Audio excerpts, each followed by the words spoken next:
Meu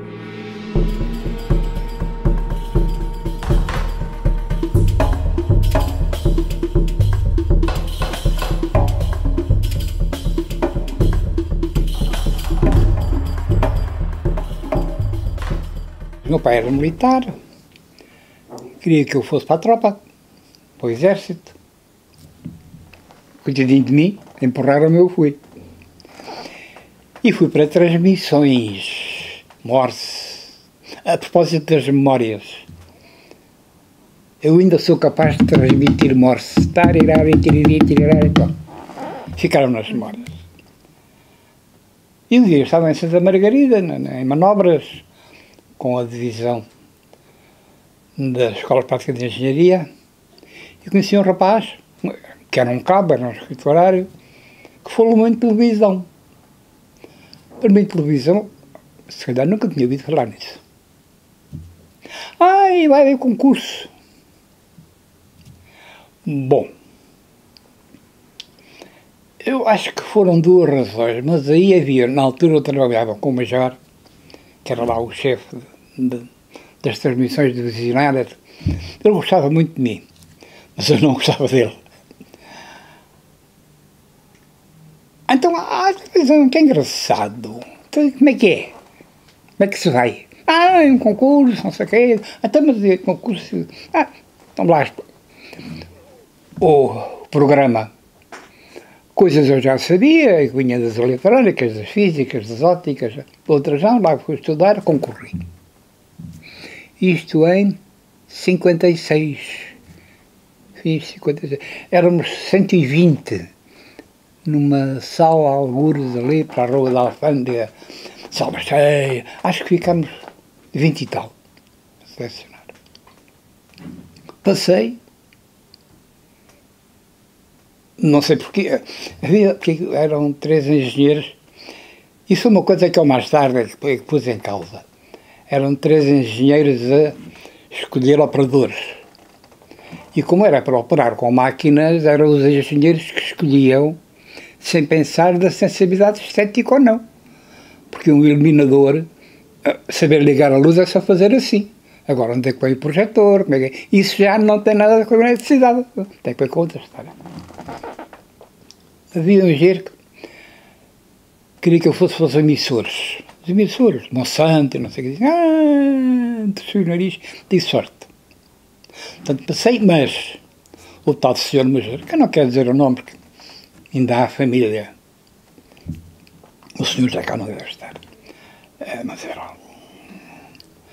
Não queria deixar sair, porque a divisão ia fazer umas manobras na Alemanha e ele queria que eu fosse com ele, porque eu era uma espécie de secretário, então eu desenhava muito bem as plantas e o movimento das tropas, eu gostava muito de mim pelos interpretores. Bom, concorri e passei. Depois, o vir. Tive que meter uma cunha para sair daquele emprego. É que não era uma cunha para entrar, era uma cunha para sair. O meu pai teve que lá mexer nos não sei que cordelinhos para me deixarem sair, porque o Major não queria. Não, ele vai comigo para a Alemanha. Não, eu queria ir para a televisão. Bom, os que concorreram comigo desfecharam-se mais cedo e fizeram, em São Domingos da Lapa, na sede, um curso de adaptação, um curso teórico, porque eles não tinham lá equipamentos. E quando eu cheguei, já os meus colegas estavam lá em cima. A primeira câmara de televisão que eu vi foi através de um buraco de fechadura. Porque disseram, olha, vá lá acima e fala com o seu formosinho. Eu lá fui ao lumiar, o seu formosinho, está lá dentro. Uma porta grande. Espreitei, câmara de televisão, em frente da Marilena, que era o sítio da locutora. E pronto, eu fui ter com o formosinho, que ele me disse, falta aí, aí me falta uma câmara, olha, vai ali para cada câmara. Era o que eu queria. Pronto, começou por aí. Depois fiz toda a minha escola na RTP. Eu cheguei 10 de março, a primeira emissão foi a 7, eu vim atrasado, 10 de março. E foi um encanto. Eram uns desencantos porque Era assim. Duas equipas operacionais que formavam um núcleo, tinham um encarregado, um chefe, um coordenador, e depois as equipas ditas técnicas eram entregues ao realizador para captar imagens e sons para... Bom, naquela altura, 2 horas de emissão, das 9 às 11, e isto é 57, portanto, março, abril, maio. Quando eu cheguei ainda estava montado o cenário do Alto do Vaqueiro, com o Rio de Carvalho, não sei, a primeira peça de teatro de televisão. Então,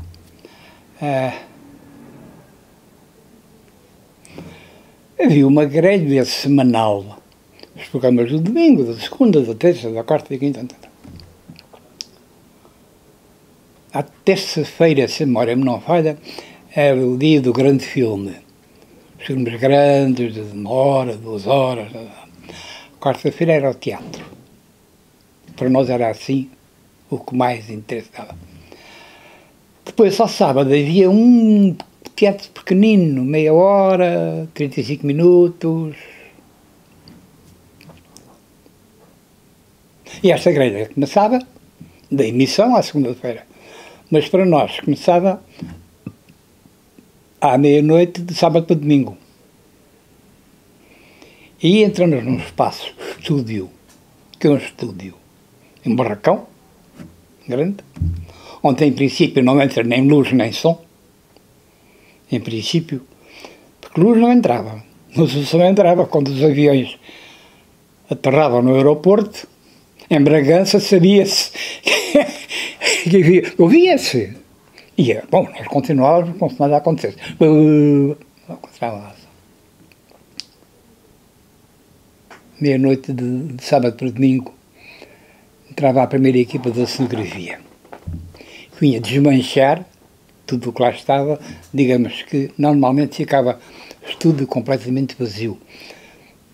Tudo que era no cenário anterior ia para os armazéns, para a carpintaria, era um problema de cenografia. E começavam a montar o cenário da peça que iria para o ar na quarta-feira. Portanto, sábado para domingo. Eram os painéis, aquilo não é módulos, vinham os desenhos, não? Porque o primeiro encontro não é assim. A seleção das peças eu não sei quem fazia. Nem quem escolheu o realizador, nem sei se era o realizador que propunha, se eram escolhidos, se eram selecionados. Começava para aí 2 meses antes, escolha de elenco, e 1 mês de ensaios na sala de ensaios.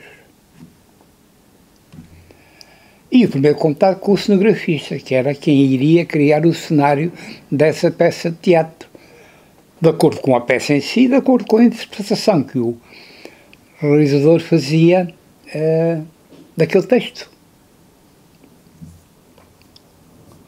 Tudo isso era programado, era desenhado, o cinegrafista fazia uma perspectiva antes das plantas e dos alçados, fazia uma perspectiva, conversava com o realizador, porta ao fundo, porta à direita baixa, escadas ao meio, janela ali. Normalmente aquilo era teatro mesmo, eram 3 paredes. A linguagem era uma linguagem teatral, era teatro. Parede de fundo, parede de lado, e o espaço para as câmaras e para as girafas, para os microfones. Tudo isso depois de aprovado a perspectiva, saía da mão do cenografista para a equipa técnica da cenografia. Então, as plantas, os alçados, tudo aquilo era desenhado, era marcado, era escrito, e ia para a carpintaria. Em princípio, aquilo, os cenários eram feitos por módulos, que eram paredes deste tamanho, mas 2, 3, 4, para fazer uma parede. A carpintaria montava a parede, serviço seguinte.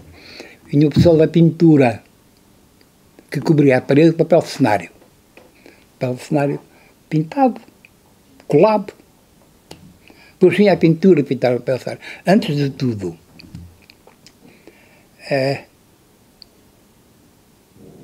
Na segunda-feira havia o primeiro ensaio no estúdio dos atores. Porque antes já tinham feito ensaios de leitura, ensaios de marcação, quando é que se levanta, quando é que se senta, quando é que entra. Tudo isso havia já programado, mas num espaço diferente, que era uma sala de ensaios, uma salinha pequenina, não é? Era preciso adaptar essas movimentações, embora o realizador tivesse a planta e os espaços já definidos, mas duas finalidades. A primeira era os atores adaptarem-se a um espaço diferente da sala de ensaios. E não só, também o ambiente, o ir para o estúdio também era muito importante. Uma coisa é a sala de ensaios, outra coisa é o estúdio. A segunda função era a equipa técnica dita assistir a esse ensaio. Por duas razões. Para já saber a história quando fosse fazer ensaios. Uma coisa que parece não ter influência nenhuma era nós sabermos o nome dos personagens. Porque quando a anotadora nos dissesse, dá o Joaquim, eu tinha que saber quem era o Joaquim.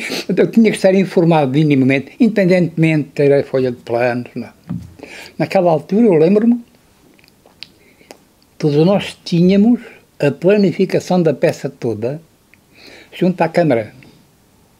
Tínhamos a peça, fotocópias, com a planificação toda, salientando o plano que era da minha câmara. Estava lá marcado o plano 3, o plano 4 e o plano 5. Eu era o 5, depois do 4, depois do 3. Enquanto o 3 e o 4 estavam no ar, eu estava a ouvir o texto, sabia mais ou menos a noção, eu preparava o plano que vinha a seguir. Isso era muito importante. Depois deixámos de ter essas peças porque passou para outra solução, que era a anotadora fornecia-nos uma folha de câmara em que estavam anotados os planos. Apenas os planos da câmara. A sequência dos planos da câmara. Primeiro o número do plano. Depois a posição da câmara, que estava marcada no chão, as giz, posição A, posição B, ou 2, 3, 4, não sei. Depois era a personagem. Depois era plano. Depois eram os movimentos. Independentemente de eu já saber, porque tinha aquela folhinha na minha frente, ela ia dizendo, que a anotadora, ou não é, o que é que estou a falar? Está à frente do realizador, vai preparando os planos. E naquela altura as câmaras não tinham zoom. Essa maravilha da ótica. Tinham 5 objetivos. Uma manivela. Ouvia-se em casa, dar à manivela, toc, toc, toc.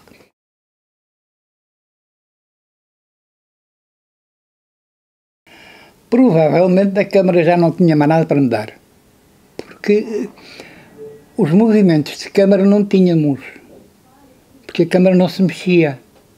A câmara tinha um tripé, como aquela, umas rodinhas, mas o chão era de tacos, aos saltos.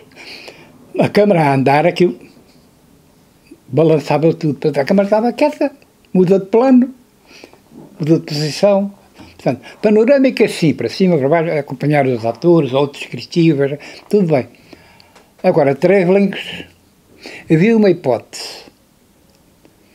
Eu acho que porque aquele estúdio tinha sido um estúdio de cinema, tinha sido a Cinanfa. Portanto, a RTP levou o estúdio, eu não sei. Como é que nós chamávamos aquilo? Era um chariot, sem carris, um carrinho com rodas de borracha, onde se punha a câmara 2. E que cada câmara tinha 3 operadores. O da câmara, propriamente dito, que era o que tratava da parte óptica. O operador que estava no comando eletrónico, que a câmara era comandada lá de cima de um outro equipamento, onde estavam 3. E o operador do cabo. Porque o cabo era uma coisa assim, grossa, vermelha, salsicha, como nós lhe chamávamos. Quando a câmara se deslocava, o cabo no chão fazia uma barulheira, havia alguém que estava... E para ajudar a ter a iluminação, provavelmente a câmara preencheu-me e eu... Por outro lado, eu tinha alguma inveja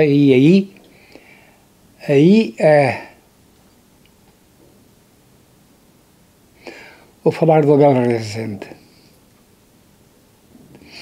O Abel Rezende, eu não sei se ele fez concurso conosco, acho que sim, acho que entrou.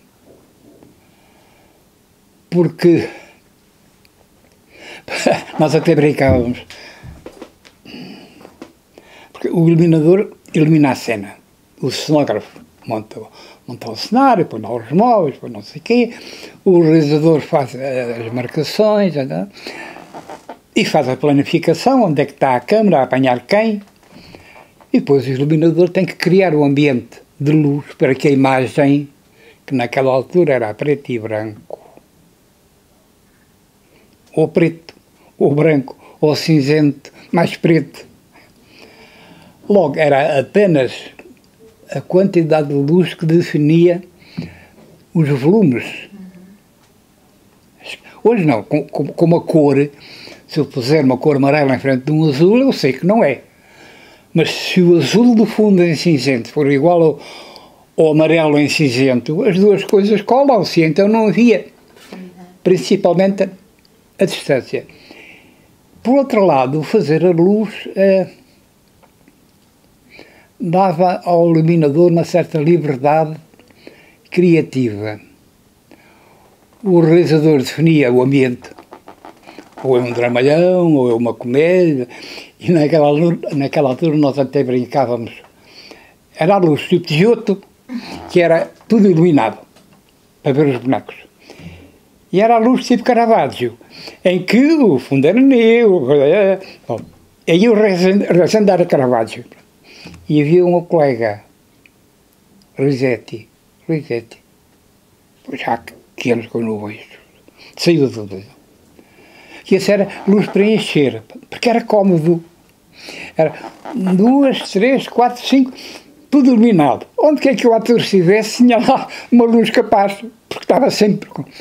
No caso do Caravaggio não havia zonas iluminadas e zonas às escuras. E o ator transitava entre a luz sem pensarmos que a luz para ver, certo, fundamental, mas nós estávamos a trabalhar com a imagem de 3 dimensões, a imagem que entrava na câmara era 2 dimensões, era transmitida para a casa do espectador a 2 dimensões e chegava ao espectador a 2 dimensões. Profundidade, volume. A iluminação é que tinha que dar essa ilusão, porque uma ilusão é uma... Normalmente é feita, era relativamente fácil, era chamada a luz de trás, uma luz que vinha dali e que dava nos ombros, não podia vir de cima porque senão fazia babete, que era uma coisa horrorosa, que era uma sombra aqui debaixo do queixo. Vinha de trás e criava aqui uma zona iluminada. Se esta zona estava iluminada é porque estava distante do fundo. O espectador, que não é burro, olhando, já para aí, há ali um intervalo. Mas também não podia ser muito, não podia ser exagerado. Mas uma vez definido o ambiente para o realizador, o iluminador estava mais ou menos livre. E se calhar foi essa liberdade porque na câmara eu tinha que dar, também tinha a capacidade de criar os planos e dar e oferecer-os, aceita ou não aceita, mas ali o iluminador tinha mais hipótese de se manifestar, de criar situações. Eu tive algumas que tenho pena que naquela altura não se gravavam, não tínhamos meios de gravar.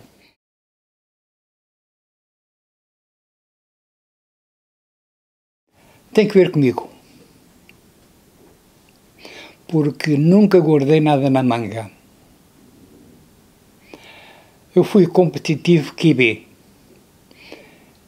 Eu queria ser bom, mas não me importava que algum outro fosse melhor que eu.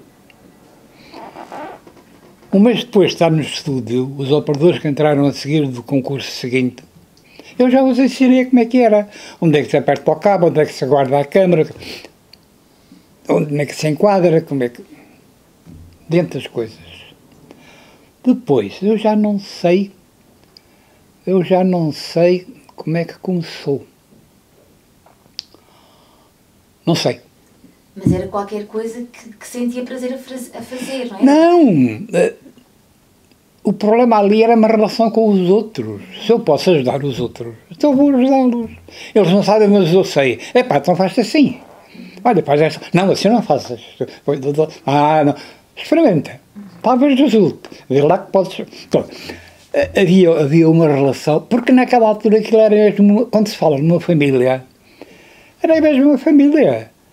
Claro que havia zaragatas, as famílias também têm zaragatas, não é? Não eram competições, não eram invejas, não era a afirmação da personalidade, mas havia, sei lá, haviam 3 câmaras, no caso das câmaras, 1, 2, 3, e eu se pudesse dar um plano mais bonito que o da câmara 2, eu dava.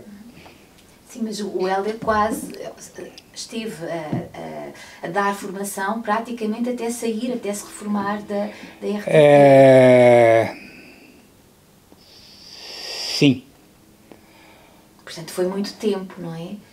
A fazer essa transmissão de conhecimento, não é? Por gosto, nunca por obrigação. Não. Eu nunca fiz formação para ganhar dinheiro. Pagavam, claro, pagavam. Sim, mas há essa não, mas era... Começou no início, não é? Quando ensinava os colegas... Começou no primeiro mês, segundo mês. É pá, olha, o cabo enrola-se assim. Não, enrola-se em 8, porque se enrola assim o cabo torce. E aquilo eram 30 condutores dentro do cabo, que era uma coisa assim. E então partiam-se. Logo, o enrolar é 8 na parede, os cabos eram enrolados na parede, é 8 para... Depois era só puxar, o cabo desenrolava e ficava direitinho. Pronto. Isto. Depois havia outras coisas, nomes de pessoas que era preciso, e técnicas, porque eu venho para a televisão com uma necessidade de fazer.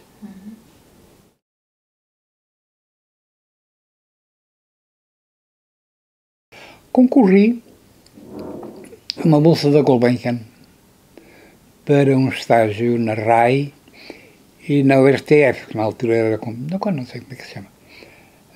E fui em estágio, mas era um estágio de observação. Não havia programa, não havia sequência, não tinha aulas, não tinha professor. Acompanhavam-me, davam-me livro, mas eu que visse e que tirasse as conclusões, tirei muitas. A Gulbenkian portou-se muito bem comigo, porque eu, quando chegasse, devia fazer um relatório. Não fiz. Eles não se zangaram, nem me pediram. Mas eu tinha a obrigação de ter feito um relatório, não fiz relatório nenhum. Agora, que aprendi muito vendo os outros fazer métodos de estúdio, por exemplo, até métodos de trabalho. Por exemplo, lembro-me na RAI, havia um realizador que não ia para a regi. Fazia os ensaios, planificava, marcava, a anotadora ia para a regi, ele ficava no estúdio a olhar para o monitor e a ver os atores, e era a anotadora que comandava a regi. Logo, portanto, havia uma execução, a capacidade da decisão, não meta 2, meta 3, que está melhor. Não, porque estava planificado. Bom, estive 2 meses e meio ou 3 meses, já não me lembro bem, em Roma, na RAI. Assisti aos ensaios. Na altura eu programava o dia em 3 partes. 2 profissionais e uma para mim. Portanto, uma era para viver em Roma, que podia ser de manhã, de tarde ou à noite. Tinha aula, tinha sessões à noite. As outras 2 era para sentir. Portanto, foi uma aprendizagem de aula de didatismo, ver como é que nós fazemos. Espera lá, a gente pode... não, este método a gente não pode usar lá, começada. Mas era exatamente para a aplicação, não era para ficar em teoria nas minhas memórias, era para trazer métodos novos, formas novas. Sei lá, eu lembro que um dos problemas que havia cá e que eles já tinham resolvido lá eram os painéis no estúdio para ligar os cabos. Parece que não tem importância nenhuma. Os painéis na parede, os cabos que vêm, tipo, o cabo para o microfone ou para a câmara, eles arranjaram uma solução muito engraçada, porque o estúdio, nós cá tínhamos um painel. Também o nosso estúdio cá era mais pequeno, mas tínhamos um painel em que ligávamos os cabos todos. Eles tinham 3 painéis, de acordo com a posição do cenário e a posição dos equipamentos, das câmaras. Usavam o painel A, o painel B, o sistema é esse que eu depois, quando vim para cá, implementei, ao menos lá para a manutenção. Vamos lá arranjar um painel, resmunguei, eu lutei, e lá me puseram 3 painéis para ir ligar.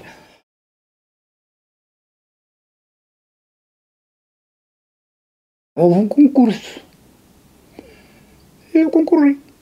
O concurso demorou 3 anos. 3 anos. Depois, mesmo nesse concurso, eu tenho algumas dúvidas que não houvesse algumas preferências. Vamos chamar preferências. Não quer dizer cores partidárias, não é? Eu, se calhar, passei porque era concorrente útil, porque como não era de corrente nenhuma, não podia acusar o júri de ser amigo. Não, eu estava sozinho. Se calhar fui no embrulho. Passámos quantos? Não me lembro. E depois, nunca mais houve concurso. Depois já era por escolha. Todas por ser por escolha. Pronto. Passei para a realização por aí. Lembra-se qual foi o primeiro programa? Não. Não me lembro de tudo. Não, mas pela minha maneira de ser, eu era pálpata da obra. Por muito mal que o programa fosse, eu tentava fazer o melhor possível.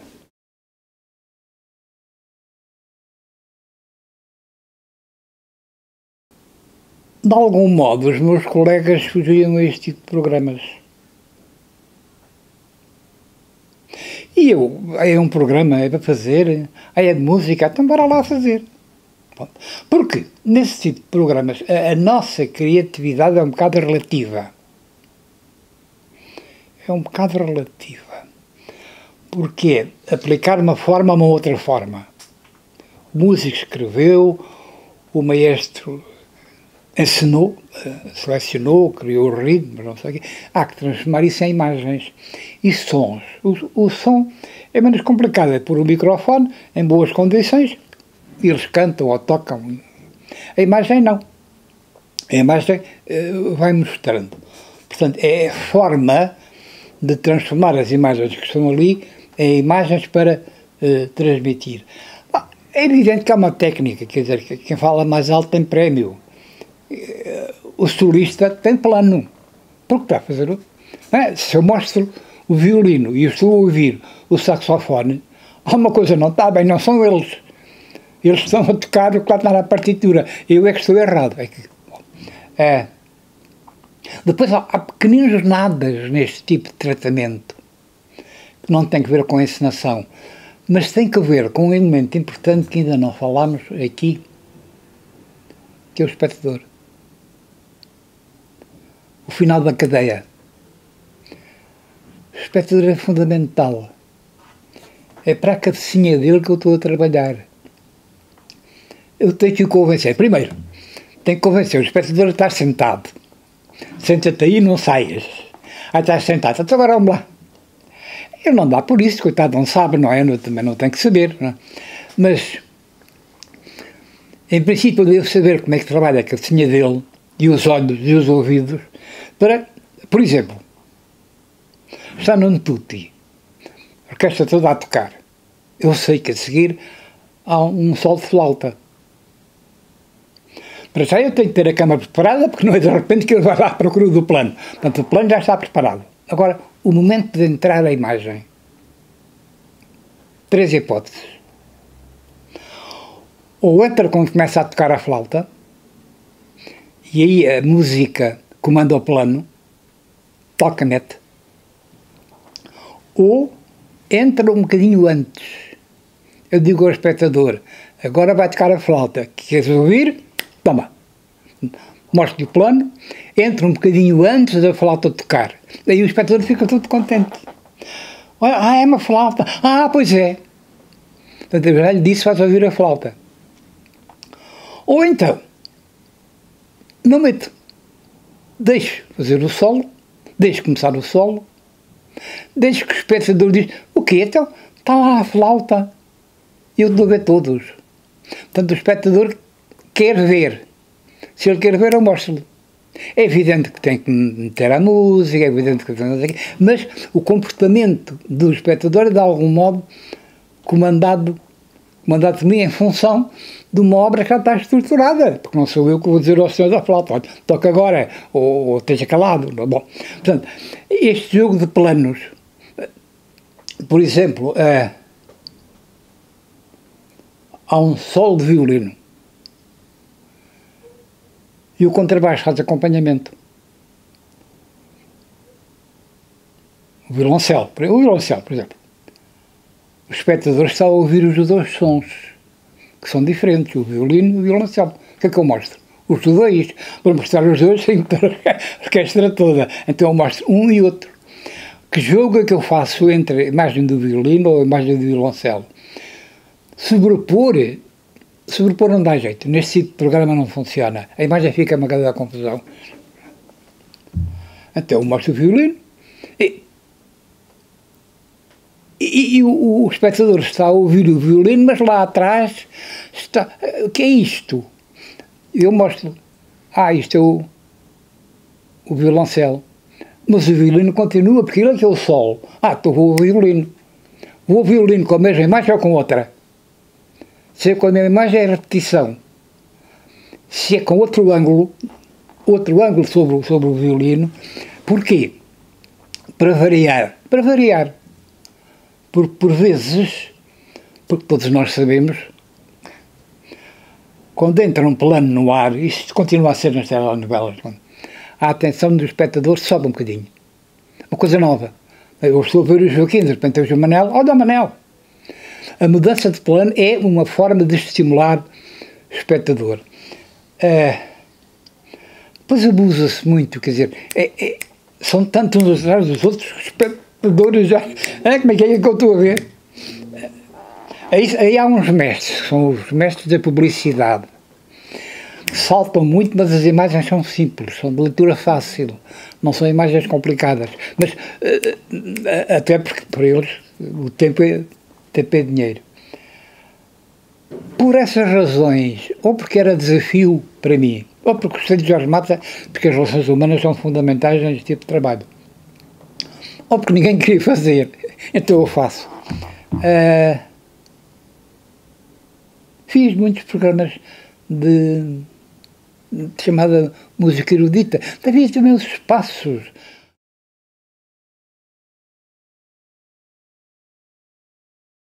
Fazemos uma entrevista comboio.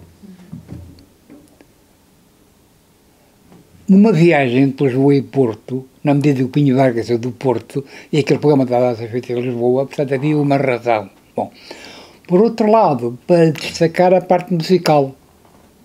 Por outro lado, para ser um bocadinho original, porque fazer uma entrevista no comboio, porquê? Então, o comboio alugámos uma carruagem na CP, como tinha um monopólio, nós quisemos pagar com publicidade, ela não quis. Não, 80 contos, ou não sei o quê. Uma carruagem que se atrelou ao comboio e lá fomos para o Porto, com uma menina a servir o café e tal, com muita graça. Pinho Vargas. António Pinho Vargas, também eu gosto muito também. Fizemos um ensaio no estúdio, para gravar. Bom, então agora vamos a gravar. Vamos a gravar. Diz Pima, eu não sei se sai igual. Era jazz. Eu não sei. Fiquei um bocado aflito, mas se não é igual ao ensaio, como é que eu sei? O homem também ficou a olhar para mim. Pois é, mas não me dá jeito de estar a repetir, de tocar a mesma coisa. Chegámos a um consenso. Pronto, toca o que lhe apeteça. Era ele, era um saxofone tenor, acho eu, ritmo, bateria, e havia outros sons do ritmo que não era bateria. Como 5 para... Parece que não... Então assim foi. Eles foram para o estúdio, câmaras, regi, arranca, toca, grava. Ora bem, apanhá-lo onde é que entra. Eu uma vez estava a contar esta história e disse que percebíamos o músico onde é que começava, não é? E na altura João, que era a orientadora, ficou zangada. Então eu estava a contar os compassos. Estava eu a contar os compassos. Pois, está bem, pronto, contava os compassos, eu ia para a imagem e via quando... Bom, lá gravámos o Pinho Vargas, o que me deu muito gosto. Lá fizemos a entrevista. Ai, como é que se chamava o entrevistador? Não era da RTP, era um fulano de fora. António Macedo. António Macedo. Fulano de giro. Portanto, eles já fizeram, lá combinaram as entrevistas, lá se gravou, foi conversa, grava, para montar depois. O que desse a entrevista, depois víamos e montávamos, na altura em que se montava, não é? Porque nos diretos não havia montagem. Sim. Agora, falámos das obras que nós passamos aqui, e o que eu gostava era de toda a longa carreira, se há alguma obra que lhe tenha dado um particular prazer fazer, ou que se lembre, que tenha sido um desafio, é assim, aquele que se lhe perguntasse, se há algum que se lembre imediatamente, enquanto desafio, porque foi realmente interessante fazer. Qualquer programa é um desafio, porque podem acontecer as coisas mais mirabolantes. Ainda por cima se é direto, não é? Quando é gravado, podemos. Agora se é direto, é refeito, é revisto. Sei lá, eu fiz tanta coisa que me deu prazer e que me deixaram memórias. Mas lembro-me de uma peça com uma atriz. Só. Sérgio Guerra. Uma peça que esteve em palco, com um cenário pintado, que era o deserto. E era ela sozinha, durante quase 2 horas, a representar. Ora, para o espectador que está em casa, para quem está no teatro, já lá foi, já se sentou, já pagou o bilhete, vai ver até ao fim. Quem está em casa, uma fulana ali, é fácil desligar. Portanto, era preciso manter, pela mudança de plano, aquilo passava-se no deserto da América, Clemente Jane, como se chamava. O cenário no estúdio, melhorámos, porque o problema do plano geral e o problema do plano apertado. Para se dar o plano geral, cá de trás, apanhar os... As câmaras não podem estar lá dentro, porque vê-se as câmaras, não é? E o código, as câmaras só se vêem em telejornal. Agora, as câmaras não se veem, é um milagre. Parecem-se imagens por acaso. Então construiu-se um cenário, dois palcos, 2 estrados, metro e tal de altura, para poder dar planos baixos para cima. Intervalados com um espaço onde andavam, isto é aquilo com 4 câmaras. Câmara 1, câmara 2, câmara 3, câmara 4 cá atrás. Esta dava o geral todo, mas não se via a câmara que estava lá em baixo porque estava o chão foi uma estrutura de rede de capoeira das galinhas, coberta com serapilheira e areia. Acho que foram 6 toneladas de areia, porque é só areia, só areia, só areia, só areia. É evidente que essa guerra ia excepcionalmente bem. Era uma coisa. Era ela a contar a história dela. Por acaso eu não tenho isso lá em casa gravado. Porque na altura, grava e emite, não pensava na história, não pensava... Para mim, o próximo programa é o melhor, o que vem a seguir. Claro, já está transmitido, acabou. Mas ela ia muito bem, muito bem. E o meu problema era variar as imagens, o ângulo, ou geral, ou grande plano, ou não sei o quê, ou daqui, ou dali, ou daqui, para que a mudança de plano conservasse, pelo menos, conservasse o espectador sentado. Já não queria que ele fosse embora. Embora se agarraria muito bem nesse papel. Dizer que foi esse trabalho. Sei lá, lembro-me de uma situação bem engraçada, que era uma peça francesa, 8 mulheres. Que para mim teve uma situação muito engraçada. Foi feito na Tobis, no estúdio da Tobis, no primeiro. Havia o Continente Lactel, que já não existe, o estúdio que era de cinema, da Tobis, foi feito lá, foi realizado lá. Mas os ensaios de marcação foram no centro de formação que tinha um estúdio, que na altura era ali para as Laranjeiras, já não sei o nome. Bom. Mas o tamanho real do cenário, aquilo que eu tinha na planta, que o cenógrafo me deu, era o estúdio todo. O estúdio do centro de formação. Eu fiz a encenação, a marcação, a relação dos atores, entre elas, que eram 8 mulheres. 8 mulheres. A encenação foi feita nesse estúdio, onde a gente punha um caixote a fazer do móvel, punha uma cadeira a fazer de um cadeirão. Não. Mas eu, ao fazer a marcação em casa e depois ao dirigir as atrizes ali dentro, eu estava dentro de cena.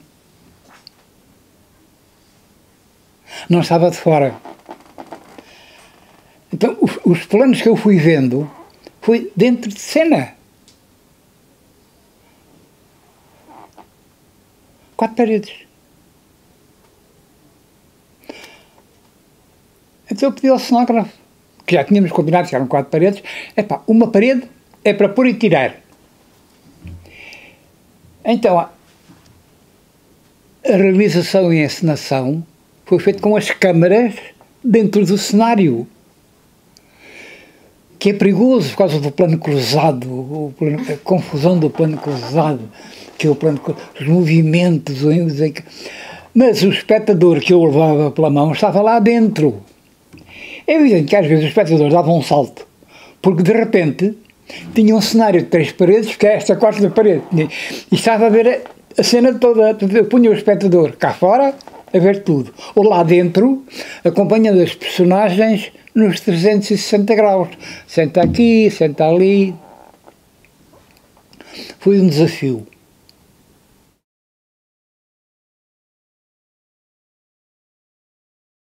Temos que pensar sempre no espectador. E quem não pensar, perde. Até porque, se ele pensar no outro, tem que pensar em si mesmo. Tem que fazer uma auto-investigação. Se eu fosse o outro, como é que eu via? Queria que me dar o plano aqui ou não? Não, espera, não vou mudar o plano. Vai-se esperar. Deixa lá gritar a personagem lá fora, eu já mostro. Ouço o som, mas não mostro. O espectador danado, pois é, cantada da rapariga que é da janela, sei lá.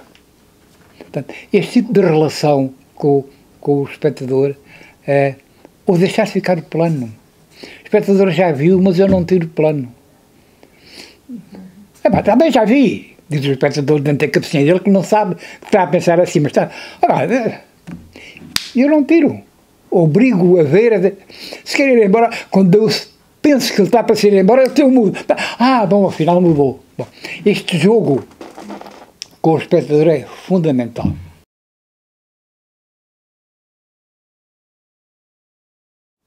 O que é que a imagem e o som transportam do emissor para o receptor? Publicidade, pornografia, programas históricos, macacadas, as palhaçadas da manhã, os 3 canais têm 2 palhaços em cada canal. Os programas são iguais, não são todos iguais, pronto. Mas também não são para mim, para as donas de casa que estão a mexer a sopa.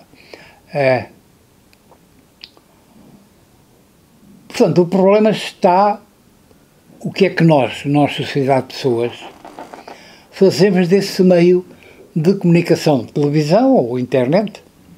O que é que eu quero mandar para que os outros saibam? O que é que os outros, o espectador, cá estamos nós, com a sua curiosidade, quer saber?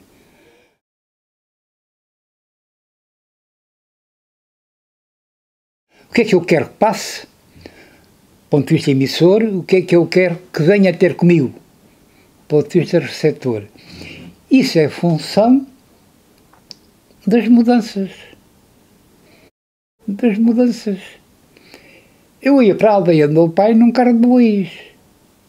Um boi ou 2, o carro com aquelas rodas de madeira a chiar.